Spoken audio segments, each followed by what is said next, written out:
Hey everyone, welcome to Smash Trivia. I'm your host, Smash Trivia John. You can find me on Twitter, Facebook, YouTube, TikTok, and Instagram by searching Smash Trivia to follow everything happening with me. I'll be the one with the big old green head in the profile picture. So excited to get into this. This is the Gamma Analysis.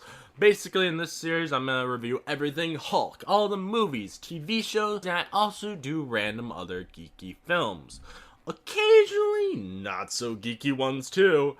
And I also like to mix things up once in a while by not reviewing anything. Hope you enjoy Smash Trivia Presents The Gamma Analysis. I want to ask everyone listening if they can please do something for me. Please share the hell out of this podcast with all your friends. If you don't, Hulk will be angry. Now that we have all that important stuff out of the way, let's smash right into this episode.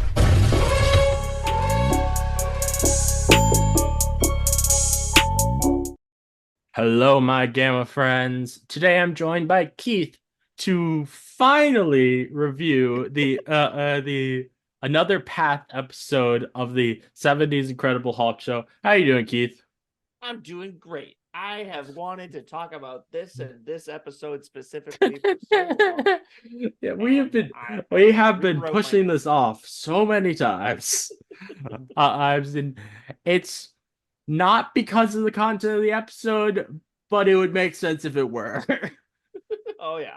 Yeah, this is not in my top 5. Let's put it that way. Yeah, this episode is wow.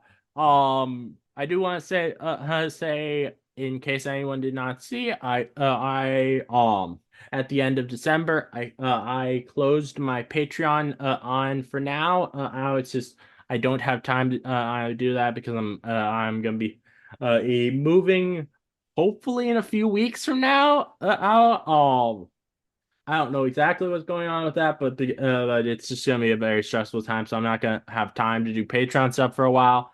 So I closed that down. Of course that means though, there's no longer a Hulkaholic for $1. Let's get into this review though. So this episode, there's both. It does not age well because of all the racial stereotypes. Oh, I thought you were gonna say the portrayal of blind people. Well, they're that's probably not great in himself, but that it also is just there's so much to the episode where it's like that doesn't make sense. That doesn't work. Like what? Oh, It's also got probably my least favorite bad guy, this Steve Silva guy. I can understand that. It's a cliche now to have like the white American guy kind of exploiting the martial arts thing, but I'm sure that in 1978 it would have been probably a newer thing. Yeah. But yeah, it's not a not a great actor. Great screenwriter. Did you know what he wrote? Oh no, I don't know. That Is it? guy. His real name is not only Tom Holland. Oh yeah. But he's also screenwrote two pretty iconic horror films. Yeah. Can you I'm gonna say Nightmare on Elm Street and Child's Play. Oh, you got 1 out of 2 correct. He did write the first Child's Play movie. Okay. And he also wrote the original Fright Night. If you've ever seen that guy. No, I have not. I don't think it. I think it turned into maybe like a very short series, but yeah.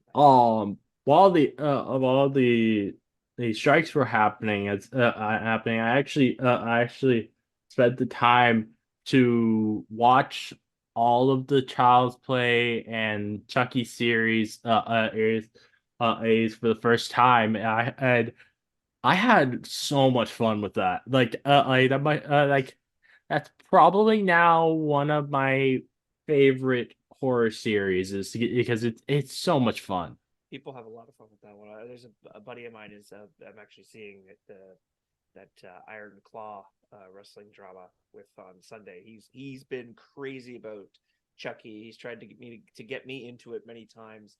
I don't know why I never saw the Chucky movies very early on, so maybe I'm just resistant to it for that reason. But I've I seen the first one and mhm. I've enjoyed it for sure. Oh yeah,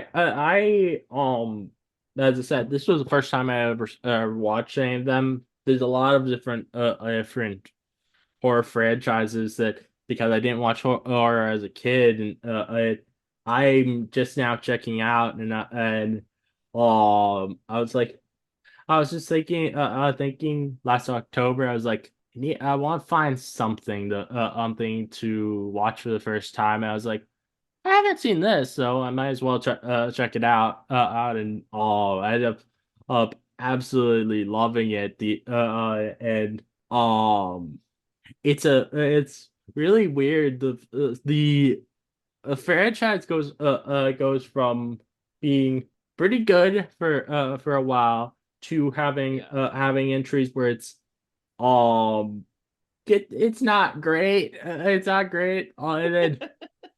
And they came back with the act with a TV show that on that's being made both by Sci-Fi and the USA Network, and it is absolutely amazing. It's like it's such a weird thing to see a horror franchise eyes turn around from going downhill like that. Like It's wow. pretty cool to see the various ways that because something's been around for as long as Chucky has, the different forms that intellectual property takes on. Not unlike when I was watching this episode of Hulk, I was thinking like, what a bizarre thing to have take off from a Marvel character, and Oh yeah. none of the other It's ones really have that. None of the others it have like a '70s live action successful TV show Well, for yeah, some reason. there is it didn't last as many seasons as this is the Incredible Hulk didn't Wild last a Season. lot of seasons either, but there is the 70s Spider-Man show Oh yeah. which I watched last year for my Patreon on the first episode of that, and I was actually very surprised by how much I enjoyed it. It very much felt like Spider-Man, even though the actor playing him, probably out of all of the Spider-Man actors, looks the oldest in it. Like people made jokes about how Tobey Maguire didn't look like he was in high school. This guy looks definitely did not look like he was in high school at Did it all. it took place in high school? I don't know if it. I don't remember if it did. I know he was working at a lab during it, but I was really surprised though with it with how unlike with the 70s talk show, they really tried to make this feel like it was a superhero show where they Yeah. had like really a super villain for the and as the villain, and he's in New York City. He's not like on the run or something and Yeah, with just true. with normal people.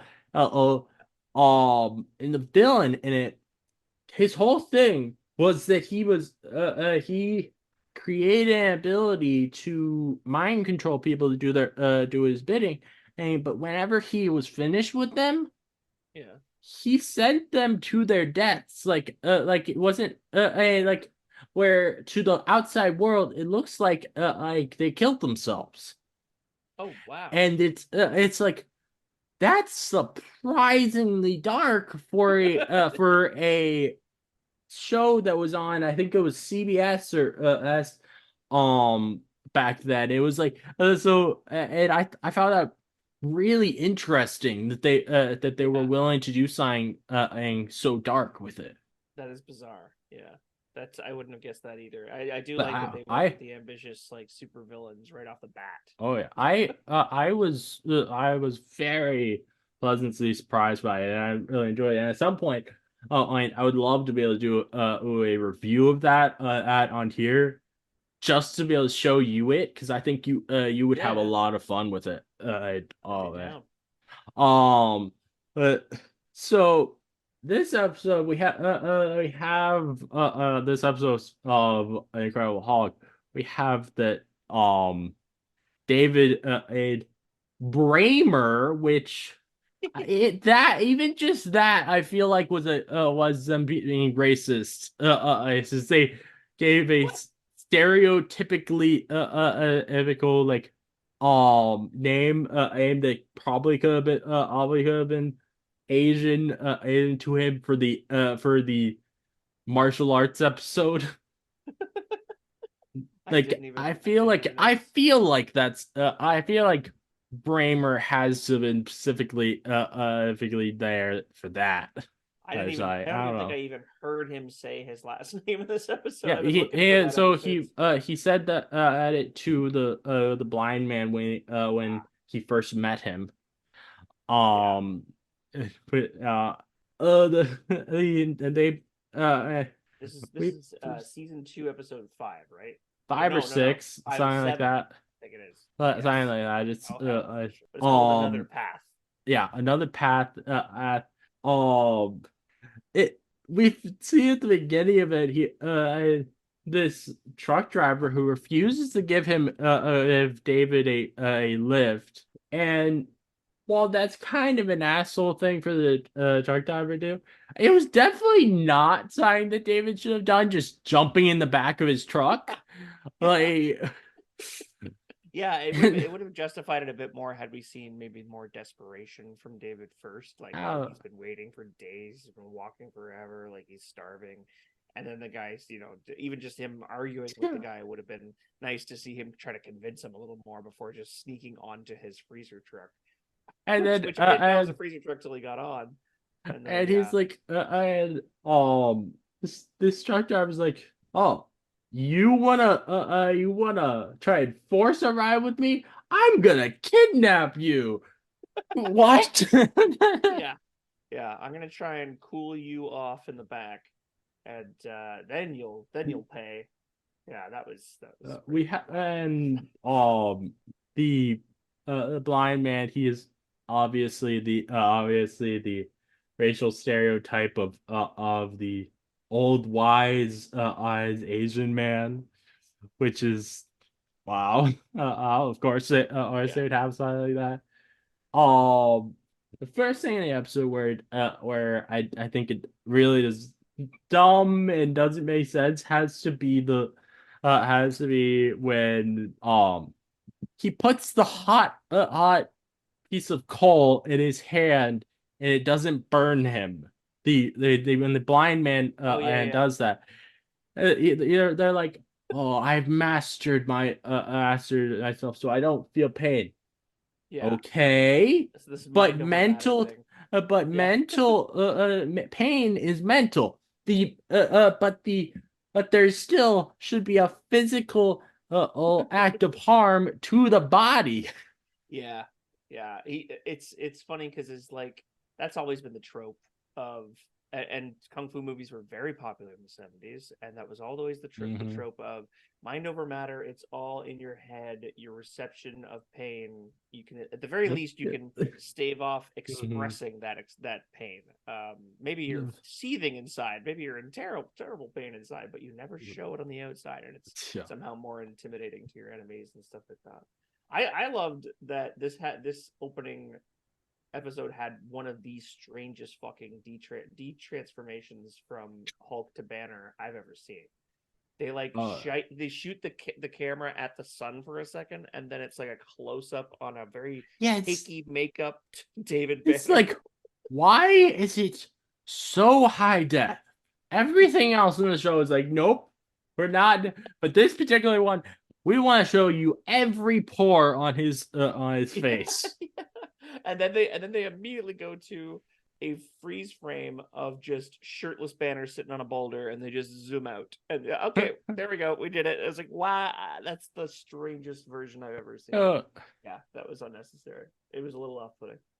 But I um, love hearing the blind guy talk about how he can see in other ways. What I don't love mm, is that they shaved his head and put a Mr. Burns wig on him to make him look old and wise. He had like white hair in a shoehorn uh, or a horseshoe yeah. shape and stubble on the top of his head. It's very funny. Um, they decided to team up, and if we literally the next scene, in Banner is already at a point where he can control all himself for and be meditating for Yeah. 7 hours or something. I'm like that. I feel like that would take years of training, not a day or something. Well, he was rearranging things in his mind basement. I think that's what Like, Lee Sung called it. Was he was down in yeah, his it's just like basement. I But also, I don't think it's good for someone like Banner to be that oblivious to the world around him that the blind man has to shout before he'll or he comes to. I feel like that's not actually good for him. Very true. He needs to be on guard at all times. He is on the run. After all, Mm. there's just one part at the beginning too. They're walking down the street. They've gotten to the city. They're walking down the street, and he says, "Where is what was the 1122?" And David says, "Oh, it's just up the block, a couple of doors up the block." They walk 2 steps, and then Lee Sung somehow knows exactly where the numbers on the building are. Puts his hand right on them. I was like, this motherfucker's gonna be great at pin the tail on the donkey. That was amazing. Why would he even assume he was next to the numbers when he reached? Like, this guy's doing a great job. They gotta speed this along so you can't uh, really show off how blind he yeah, is. I think. yeah.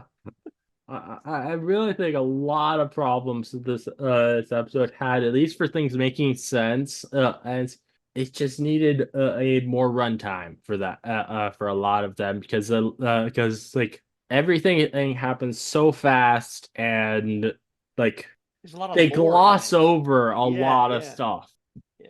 Um, And there are a few things more frustrating in this world to me than hearing a bunch of white guys do their martial arts ki sound, where they're like, and like that is like the Power Rangers pissed me off for that reason because all the white guys would sound very exaggerated and cartoonish when that's not what you're yeah. supposed to do. But I don't know. It's just grating to the ears. It's like, oh my God, um.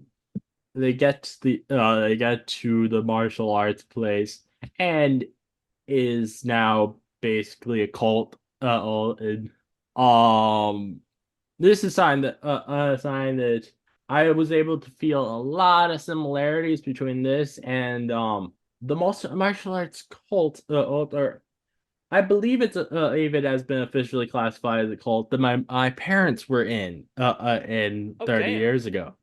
Yeah. A martial Yeah. arts cult specifically? Yeah. Oh yeah. What the hell? Wow. They and like there's a lot of things in this episode that like definitely felt similar to things I've heard about this place. Is I would I don't want to go into a lot of specifics because a lot of this stuff Sure. is technically alleged and because they because that wasn't the because the things that people believe that they did were not what ultimately was able to get the place taken down. Mm-hmm. um what ultimately was able to get the place taken down had to do with taxes. Ah. And but yeah, they're like there have been like they talked about in this episode how people have been killed and there have been people who've gone missing and I see and the I've definitely heard some alleged stories about the place that my parents were in and about how there may have been people who got killed and or went missing because of this place. Wow. Yeah, I'm like, That's great. wow. Oh, that surprised me with the episode.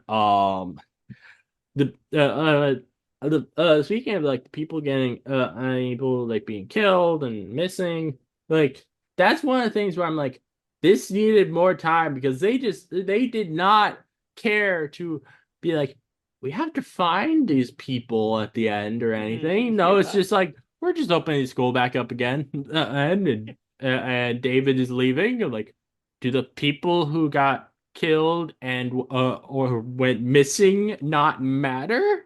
Yeah, they just presumed dead. Like, that's crazy. Yeah, that was pretty crazy. Oh, What did you think of the actress playing, what is it, May, Mr. I think it's Chuan's daughter, who ends up taking over the school in the end? I think she did fine. No Fine. romantic lead here, right? There was no No. romantic entanglements between her. Good for her. There was and as the only female in the episode. But there was a blonde receptionist. Oh yes, sure. She had a big crush on Lee Sung.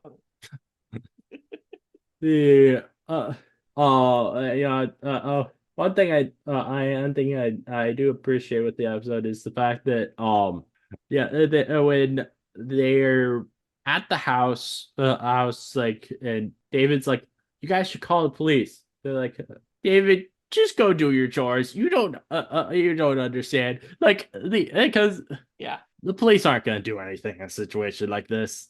Because there's not solid evidence for them to be able to do things based on, and also these are minorities. Police don't care a lot about that. Sadly, there you go. Yeah, they're a little. I thought that was the line where she said, like, "Oh, these aren't the type of people. We're not the type of people to trust the police anywhere." And it was an interesting choice to put in anywhere, just to make sure that. Oh no, we're not saying that they're racist, but. I thought that was a good thing that they included there. I know I'm like skipping forward a lot through this, but but I think these are like the places where it's most interesting to talk about I found it funny how the old lady at the house went to slap Hulk with a spatula. Yeah. Like, she hits him and he just looks back at her like, really? A spatula? You think a spatula can stop me? That would be, I respect Hulk for not throwing her through a wall. It's very nice that he just kind of fucked up her house a little bit. Oh, I also thought it was funny how one of the when Hawk is in the martial arts place, how one of the I guess students or whatever, like, tried hitting him with a stick in his belly button. That was the off switch. Yeah, like that. The striped, the guy with the striped ice stick. Did you notice that? I didn't remember him hitting him in the button, but the belly button. But it was at least around that area. But I mean, that's what he props up with the stick. So it was actually right before that. It was another guy who had this. Honestly, kind of looked like a candy cane and stick. And he was hit him. At least it looked to me like it was right around the area of his Hulk's belly button, and then the Hulk threw him to the side. And then, as you said, there was another guy who tried to hit him with this really long stick, and Hulk propped him up. I love seeing Hulk prop him up, but I thought that was so funny. Yeah, that was really funny. I think that seeing any new gimmick with the Hulk in a Hulk fight, like that was what I was not expecting, to just see him push a guy up and then park him in the corner. Like, it's cool. A great way to stop someone. Because they're like, put me down. Someone help me. It's like, sorry, just gonna leave you here for someone else. Fine. Yeah, I love that the Hulk at the beginning of this moment, or this fight, he comes rushing up to the building. Lee Sung has already walked in to this very open door, and Hulk just smashes down both front doors to the building without even trying them first. It's not locked. And he could have just walked in. They're like, nope, we're gonna smash these doors. We paid for them. Basically, everyone though that Hulk fights are people that Lee Sung has already defeated. Yes. So it's literally just he's just repeating everything, beating everybody that Lee Sung is already seemingly made so they shouldn't be getting back up. Yeah. But but finally have like so with Lee Sung, though I don't like the term of because it has been used way too many times by crazy right wingers, but I kind of feel like more than anyone that I've ever seen in movies or TV, Lee Sung feels like the feels like Mary Sue is I guess if what they all said that said the characters like Ray in Star Wars always were like, Yeah. but where he could just do anything. Like Yeah. he just he had no struggle whatsoever in this fight. I'm like, you could have had a little struggle. It would have been nicer to be a little bit, not just as immediately defeat the bad guy. Well, one of my favorite ever is Jackie Chan, and that was always what made me like him over like Mm. Jet Li or others, where it was like they were infallible, they were incapable of getting hit, they just always would dominate. Whereas Jackie Chan's constantly like his finger will get hit when he's Yeah. flipping around a moose antlers or something, and he'll like ooh ah, and Oh like yeah. he'll keep getting punched in the face. Like it's more realistic, it's more high stakes to see your main Oh character yeah. endure injury and still come out on top, rather than just be like, oh yeah, he's going to defeat everybody in the room because he hasn't been stopped since like he started. So Yeah. yeah, yeah, I agree. Uh, yeah. I was like, I that was just way too quick of a final fight. I the oh yeah. Trying to think what else is there that we need to bring up for this episode because I I feel like a lot of the rest of the stuff is like not terribly interesting to happen. And that's the tricky part about this episode is like if you're gonna make an episode that has to do with a martial artist, for example, um, you don't really seem to be talking. I guess it's because it's talking about a trope we've seen a lot where okay, the white man adopts uh, the the teachings and then exploits it and makes it about money and makes it about business, and he's Mhm. doing the shady shit in the background.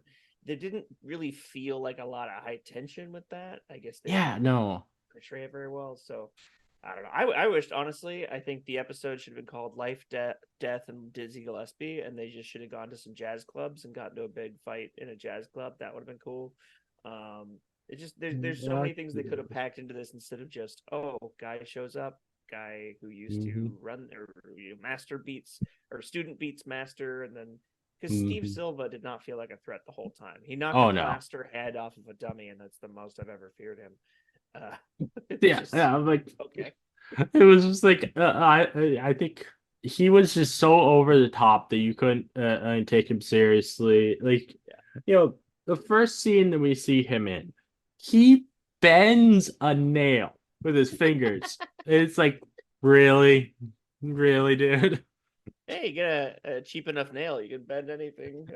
That's easy enough to do. I could do that with nails from Dollar Tree. That's pretty simple. Yeah, the and then they're like there's that scene where he's trying to put his hand in the fire with concentration. He's not gonna react. He's not gonna feel pain. And then Simon comes in and It's distracts him, and he's like, so dumb. Simon. He's so mad. It's like you're so rageful. You're obviously not a threat at all. You screwed up, man. Yeah. Oh yeah. There's this one part that I wish I could. Can I? If I could share my screen and show you the part I'm thinking of, it would make for I think a funny Sure. TikTok. Is near the end. It's when the Hulk is coming bursting into the building I before the big just final noticed that fight. there's a little bit of I guess fake blood on the mannequin head and Yeah, in that scene. It's like, what? That's so I. weird. um. Oh yes, Hulk's hair. First of all, very combed over from Oh scene to yeah. scene. Is not consistent, but it's never been nicer. He's ready for church, and it's just nice to see that he can get so wholesome. Um, no, there's this part in the dojo Well, the Hulk breaking down both doors made me laugh really hard. Yeah. Locked at all. This one guy, after he, this guy here, his reaction, because he's so close to where Lou Ferrigno is when he enters the room, made me laugh so hard. I don't think he expected great. Hulk to be so close to him. He he does this amazing little dance backwards. That's the candy cane guy. Yeah, the candy cane guy. Look okay. at look what he does. Right? He tries to grab it. Yeah. It's a little bit above the of his belly button. But yeah, it's like what? Yeah. But to think that that's like the off switch. I feel like if you have a stick like that, just like hit him with it. Don't try and slam it into him straight. That's so weird. That's not way it's gonna work. Or if you've already been beaten up by an 80-year-old blind man, don't stick around for the big green guy. It's so funny. You're done. It really is. It really is so funny to me that everybody that Hawk fights is like they're leftovers from the blind man. They've already been defeated. I think I did read that was one of the biggest criticisms about this episode. When I was looking at stuff on it, IMDb about it. Oh god. A couple of the reviews are like, it's not realistic. He comes in, he's just throwing around a couple guys that were already down. I was like, what? You're right. Yeah. Honestly, I think that what I would love to see is, and we'll never see it probably, but any iteration of, like, if they came out with a new Hulk series, even 10 years from now, completely unrelated to Mark Ruffalo, like totally new guy, whatever, but tried to rebirth this series, but revisit each of the friends he's made along the way. That'd be so cool to see new interpretations of these old, be interesting stereotypes. It'd be nice.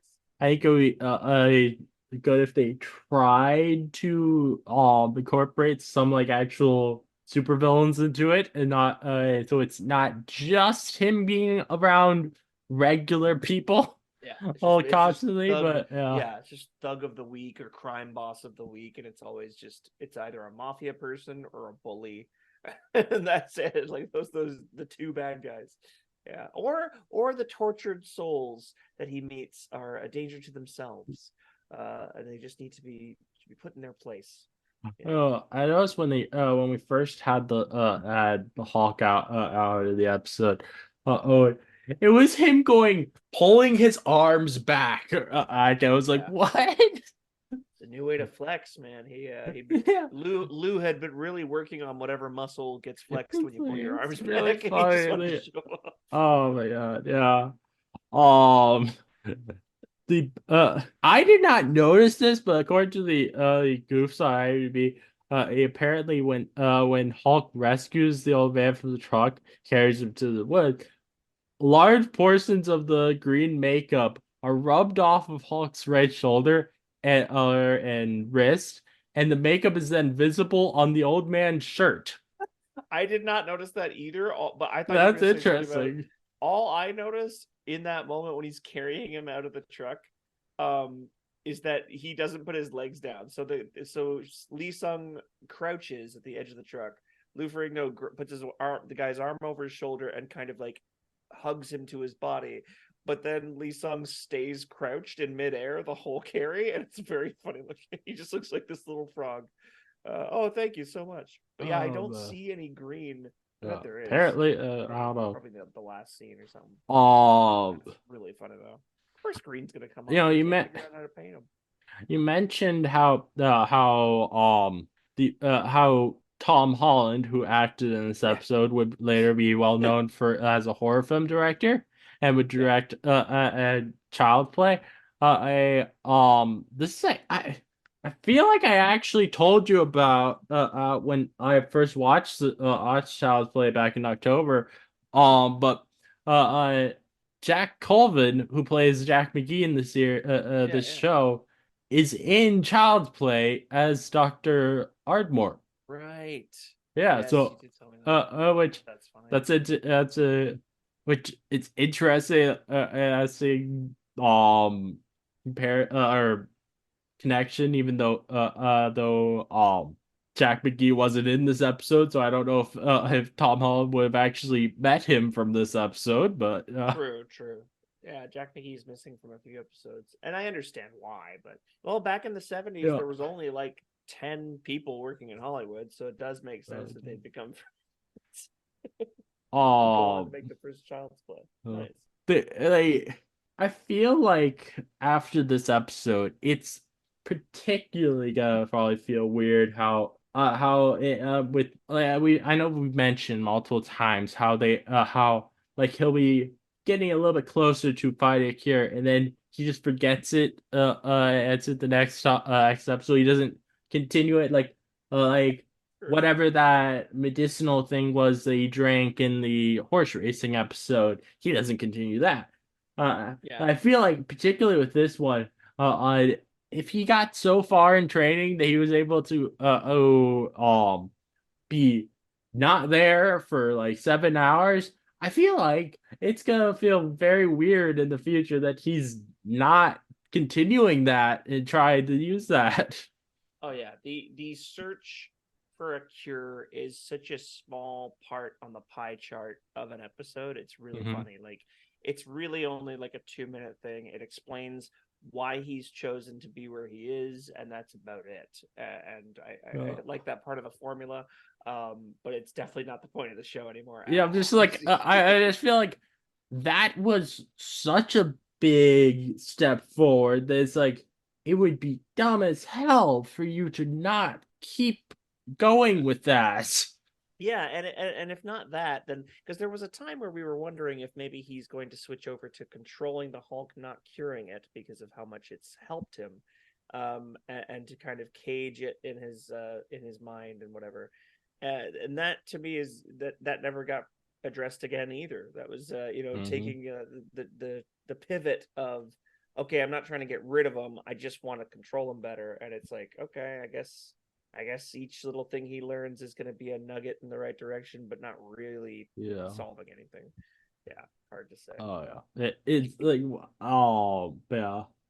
I am though very happy that we finally gotten back to talking about the '70s Hulk, because it is really fun looking at the past like this and and be able to talk about all of this. And even with an episode like this where we both were definitely not big fans of it.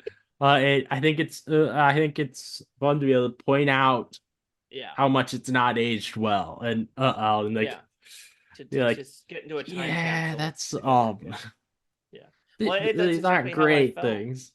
when I started watching the wrong episode today, and was watching a totally new one because I'd seen another path way back. I rewatched it today. That was fine. I think I appreciated it more this time, knowing that we were going to record right after. But I ended up watching the wrong one, and because it was a fresh episode entirely, there wasn't any stereotypes of race. There wasn't a whole lot of misogyny.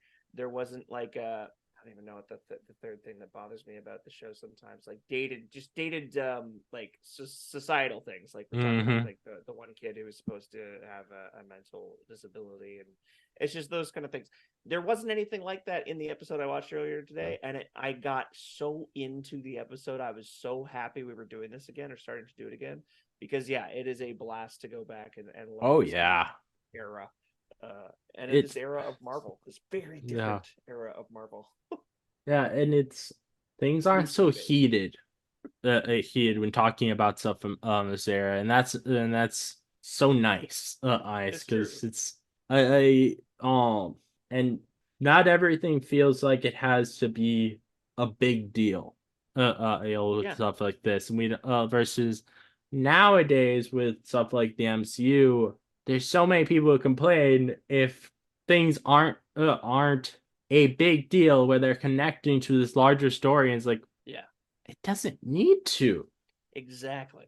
All it needs to do is connect to its own story. And be its own thing. I think a lot of people have this weird idea that everything from Marvel needs to feel like an event. It really shouldn't, like, in my opinion. Like, it should feel like it's just this is a part of your life. You're just watching. It's like if you liked playing cards, you wouldn't be only playing it if it was an event. You would just get on, have some fun with some friends and play a card game on any random day. You're not going. Yeah. It doesn't need to be an event. It just is a thing that you like doing, and I think I think people have got this like revisionist history where like, oh, everything was events before Phase 4. It's like, no, it wasn't. Only stuff like Infinity War and Endgame were events, Yeah, yeah. I think and most sorry. stuff actually did not connect to the big thing. No, more often than not, it didn't. Yeah. And it's a disservice to try and shoehorn everything into this big event. Oh, we were yeah. talking a few weeks ago, we put out on the Abingers, we put out an episode called "The State of the MCU," and I was really dreading it at first to talk about the naysayers and the fatigue that people talk about, but really, I think that the cancerous thing in Hollywood is repetition. And when they get this formula that they think works, they think that they need to recreate that formula. And so, okay, what's the next big Avengers movie? How can we get every superhero in the books in the same room or same fight? And it's like, you don't need to do that. It doesn't serve the heroes at all. It doesn't serve them, even though there's after Infinity War and Endgame, they should have been like, we're scaling back, and we're going to have the next Avengers film be on the size of the first two Avengers films, not trying to go bigger. The different Avengers, of course, make that the story. You know, how do they work together? Not hey, let's get everybody in the same freaking place. Yeah, I think I think a lot of people have this revisionist history of thinking that most comics are the big events, but no, your big event comics like the Infinity Gauntlet comic, the comic run, the Civil War or The Dark Knight Returns or in Daredevil Born Again. No, those are big events. But if you actually go and just look, you just go for a random issue, say 556 6 of Thor. Mm-hmm. It's not gonna be an event. You don't, and it doesn't need to be. It's just like. And I think people have have this revisionist history where they think that these big events, these big serious events, are the main thing that Marvel and DC did, but it's like, no, those are few and far between. Yeah. I think it's one of the things I appreciate the most about things like the Disney Plus shows is they feel like you're giving more light to the characters that didn't get the spotlight during those big events. And so you got like Matt Fraction's Hawkeye run and stuff, and you're focusing in on these characters that we haven't been spending a lot of time with yet, and then you have more of an appreciation for them when they pop up in something else. But the Marvels, for example, was a great little team up. That's all I need. Little team up once in a while. I don't need big things. Yeah, to be honest, like I hear people all the time being like, having so much Marvel content has like diminished the value of things. And I'm like, good, to be honest. You're honest. It's having lots of small content makes the big events feel all the much bigger. Yeah, absolutely. It's not. It doesn't make those feel small. It shows you that it gives you more of a world that's actually like comics, where you're honest. With comics, you have probably hundreds of issues that come out every year. It's not and we have a fraction of that coming out for Marvel, and people are acting like it's too much. And like, if you don't want to watch it, just don't watch it.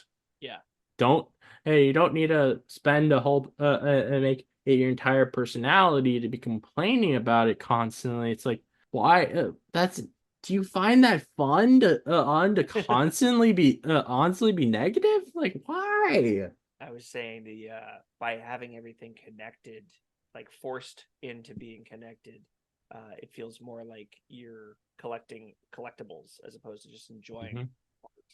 and as I know, using a word as precarious as art for something so mainstream can make a lot of people roll their eyes. But some of the best directors in the world and writers ever are sought out to do these movies Yeah, and these shows, you know, and they are fantastic. But they don't need to connect. well, That yeah. just And it doesn't serve the characters. to be honest, I really don't like people who who act like only certain kinds of movies are art. I'm like, Yeah, no, everything that there's someone who put their blood, sweat, and tears into making is art, and Marvel movies, Marvel shows are absolutely are art by that definition. In my eyes, it's hundred eyes. percent. Even films that I hate, they are art. They I think everything in the world around us is art. Yeah. And it's weird that people try to say that only certain things are allowed to count as art. Yeah. Well, they pride themselves on finding the underground stuff that no one else is watching and being the first one to find it, type of thing. It's like, well, that's a you problem. That's entirely a need for attention that you have that I don't care about. Don't get me wrong. I Yeah. want to see more than just the mainstream. I want to see everything under the sun. Oh yeah. So I will seek out Wow, my own things, but I'm not looking to I've be the like first one there. I've been watching a lot of indie horror movies and Yeah, they're awesome. it's so much fun. I honestly, at this point, I'd rather watch indie horror films than a lot of the mainstream ones because so many of the mainstream ones, I feel like the culture around horror films and what horror films are has changed, and in that so many of the mainstream ones are these deep and depressing and What are you thinking of when you say that? Which one are character. you talking I mean stuff like Midsommar are like they've I feel like that stuff like that has become what the mainstream horror is nowadays, and I just want to watch horror movies that are just fun. And I found that you're much more likely to be able to find stuff like that if you go to indie horror now. And Yeah. that's and it's like I don't. I'm not mad that this has happened, but I do think it's very interesting to see seeing how horror has definitely changed in the last like 10 years or so. So where it's now this quote unquote high elevated genre Yeah, yeah. versus it used to be just trying to make fun films to scare people. Hmm. The well, arguably the same thing kind of happened with comic book movies, right? So superhero movies were not popular Mhm. before like 1997. When they would come around, they'd be very few and far between because people didn't believe in them Oh yeah. or believe in that as them being a normal thing. Then the idea in general of being a quote unquote nerd became mainstream. So you get every all the money in the world is being put into those So, kind of intellectual properties. You got shows like Big Bang Theory being the number one show in the world, where the first time that in a long time that the cast is being paid $1 million an episode, just like Friends. Like that it took a while before a show like that would come out again. Now the mhm. same kind of things happening with horror. Horror movies and genres are not really a cult thing as much as they used to be. And as soon as people see the amount of money that a really interesting one makes, everybody's got to make that kind and put their money into that. So that bubble will burst and it will go back to a Yeah, different form. I don't But mind. yeah, I just find that it's very interesting. Like, a horror definitely used to be something that was very much the more niche genre where they mainly were caring most about out doing fun things. yeah, But then now it's honestly I feel like within a few years we would be at a point where the Oscars might even start recognizing some things that are horror yeah, because a lot of horror films nowadays that are mainstream, I would say I go into the category of artsy fartsy, and like a Oscar bait, and that's Yeah, true. So I think it is a very interesting thing of how it's changed, but like honestly, I'm very happy with the change because it's given me a reason to watch more indie films and support or smaller artists. Yeah, 100%. It's cool to seek out the weird ones because honestly, Hmm. when you say art is all around us and anything can be considered art, the best box to check in my mind whether something is art or not is if it evokes a feeling in you. And if I'm watching a movie and it doesn't really get to me, it doesn't really strike a chord, I'm not going to not call it art. It's just art for somebody else. Hmm. And if something does really strike a chord with me, and it could be the weirdest thing, like this weird ass movie called Skinamarink, strangest movie I've ever seen. Haven't seen a horror movie like that in a long time, and yet it transported me as I let the movie kind of take over and just dive into it wholeheartedly. It transported me to a time when I was like 3 years old, sitting on my carpet in my like living room, and like just the sense memory of that is something I haven't thought about in just a long time. Just like even just looking around the room and being a kid again, and it's just it's very weird to have a movie evoke something that you don't think about anymore or Yeah. haven't thought of in a while. It's yeah, that I like the Oh artsy yeah. fartsy, I like the mainstream, I like it all, but it's yeah, some stuff isn't for me, Hmm. some stuff is. Yeah, and that's fine. I'm fine with anybody liking whatever they want to like. Just don't look down on me for not being a fan of what you're a fan of, Yeah, and to each their own. don't you don't have to constantly be shitting on the things that I like. Yeah, exactly. Oh yeah, the internet is a cesspool, and that's one of the things too. When you were saying how it's nice to watch something from so long ago, like the Hulk series, because it doesn't feel like everything's a big deal anymore. Hmm. The internet is to blame for everything having to be a big Oh deal. You can yeah, find I think anybody's post about any movie, and they've got a problem with it. yeah, Very the true. social media being a big thing, I think is the biggest reason why people have become so overly critical about everything in film. It's like, why Now they're a can't you film just critic. try to enjoy stuff? Yeah. Be honest, like I hate film critics because because you're making it your personality to be negative about something that someone put their heart and soul into. Like I like it's like More often than not, yeah, that's why? what sells. Why do you Negativity want to sells. Yeah. that? It's so like I only want to like if I'm going to review signing for like the MCU these days, I only want to bring people on my podcast I know enjoyed it because I'm like, I don't want to listen to any of the negativity. And it's gotten so bad. It's like, and it makes me, and to be honest, it gives me this feeling of I must have bad taste. Yeah. If everybody around me is shitting on things I like constantly, I must have bad taste, Yeah, which it's is not a good sucks. feeling. It's not a good And feeling. and it's sad to say this, but but I feel like the fact that so many of my friends like I on the Discord that we're both in the fact that I probably have the most different feelings from everybody else there, it at least to me it gives a feeling of there's a divide between me and the rest of the people Yeah, because of it. it can be And very that isolating. kind of and so it's like it um I do notice how like most of the people they put something in there and then pretty quickly there's other people responding to them. I put something in there and more often than not nobody responds to it. And I feel like that's because people don't like a lot of my opinions because they are so different from their own. And Well, I'm actually just loving most of what Marvel's giving us. Yeah. Yeah, no, that's fair. I mean, I see a various number of opinions, pro and anti, different projects, and I had hoped that it was fairly diverse in that way, but always being able to talk about it. But I'm sorry it's made you feel that way, man. And it's no one's fault.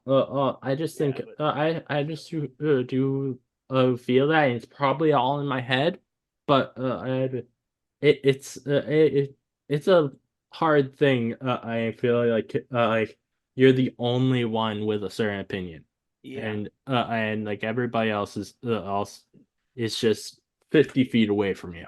yeah, I imagine that'd be pretty isolating. Um, like that's and stuff like that is why I am like I'm just so tired of hearing negativity. I'm like I'm gonna make sure if I have someone on my podcast talk about an MCU film, it's gonna be someone who enjoyed it just like me, so I can so I'm it's not just adding more to the cesspool of hate in the world. Yeah, yeah, fair. That's fair, man. And yeah, it is very nice to be able to talk about something like this where it's like no one's gonna care whether I like this or not because nobody else is talking about this at this point.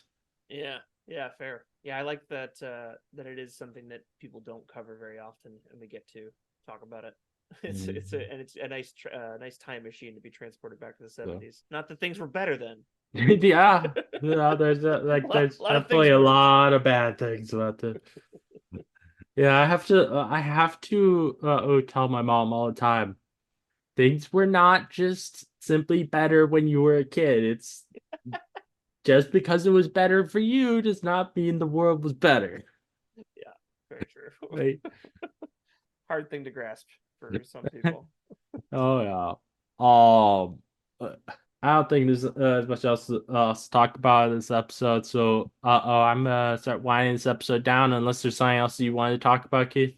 I am stoked for the next one, honestly, and it's Mhm. called what? Something in Wonderland?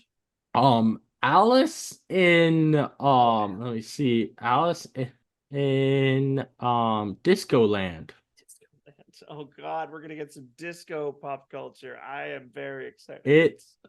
apparently David is gonna be working at a as a bartender at a Yeah, disco when he recognizes this girl named Alice, whom he used to know years before, yeah.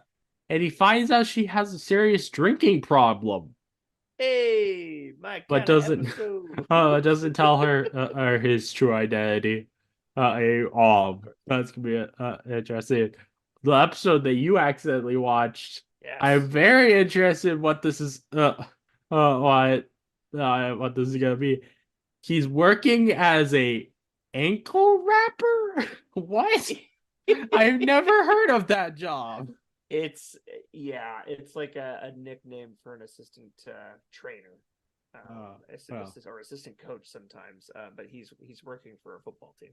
yeah. Yeah, Yeah. That's gonna be interesting. Yeah. I'm so glad that we're back to actually the '70s Hawk. It's so much fun. It's great having you back on here, Keith. great to be back. It's I've missed talking to you over the since we haven't been able to talk much the last few months because you've been very busy. But I'm glad to talk to you again. Christmas plus the podcasts have been tricky, so I appreciate your Understandable. patience with me. I appreciate the patience, and yeah, I'm looking And forward to a much more time manageable and 2025. having and Marvel releasing content in very weird ways is not helpful, probably. Yeah, that can be difficult. One episode every day for 9 days, and then all episodes at once is a weird way to change up the formula on everybody. Just all of a sudden, they were not thinking of Mhm. podcasters when they did Oh yeah, no, definitely not. that. Yeah, But I'm hoping that after this there is a little bit of break before the next bit of content, so that I have you for more yeah. times. Oh, it's coming. The There big break is coming. expected to be a 5 Marvel shows, I believe, in this year. Mm-hmm. three of which though are animated, so I do not know what's gonna exactly be happening with those. I think So one's got to be what Black so Panther, right? yeah, so there's the obviously starting out with Echo, and then and the other live action show is Agatha, and Right, the animated shows are expected to be the Eyes of Wakanda, right. the X-Men. Your Friendly Neighborhood Spider-Man, and Yes. X-Men and 97. Very cool. Okay. Oh, the Those are all something I look forward to. Honestly, I only this- just more recently found out about the Eyes of Wakanda one. So yeah, they that's yeah, awesome. it was literally something that nobody knew about until the a what if press the screening thing where they revealed that that as a show that's coming, and it was coming really soon. Well, they need to get their shit together. Oh yeah, I Surprised they think have given that amount of money and time. it's weird. It's kind of weird though. With they told they told at the press junket, they told people that this is for your eyes only. Press immediately goes to the internet and tells everyone. They after that though, they put out a video on TikTok from the press event where they censored then all the the new things of it. It's like well, we already know that because the press told us. So why are you covering that up? Like, to Yeah, be I think it's honest, all I think facade. I think they're just trying to seem secretive to yeah, gain more hype.